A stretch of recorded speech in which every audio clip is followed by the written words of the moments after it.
Morning guys. Morning mga boss.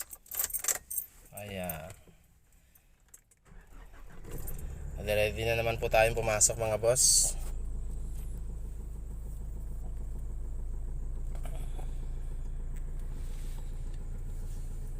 Morning po mga boss. Ready na naman po tayo pumasok. Panibagong araw po na naman na tayo ay magtatrabaho. Sa lahat po ng mga magtatrabaho ngayon, sa lahat po ng mga papasok sa kanilang mga trabaho, lahat po tayo ay mag-iingat at lagi po tayong mananalangin at naingatan tayo ng Panginoong Diyos sa buong maghapon po na to. At hindi po natin hawak ang buhay, hindi natin hawak ang lahat ng bagay.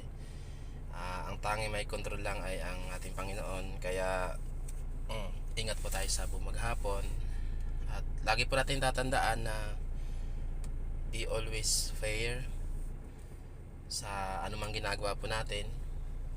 Nakatingin man ang ating amo o hindi, nakatingin man ang ating mga tao o hindi, ang pinaka-importante lagi sa araw-araw ay tayo po ay maging patas sa lahat ng bagay, maging balanse.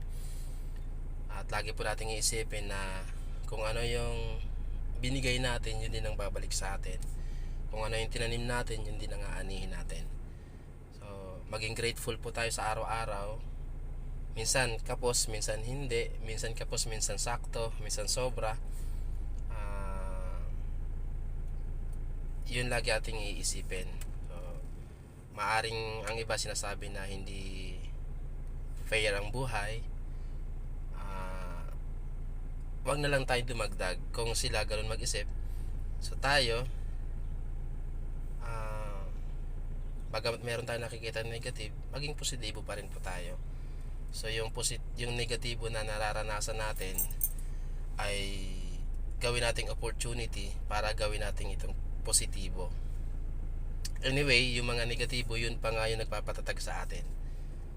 Ay yung mga positibo, yun pa minsan ang tutulak sa atin para manatili sa comfort zone. So, yun lamang po guys. Ingat po tayo sa ating maghapon at always be safe. God bless po.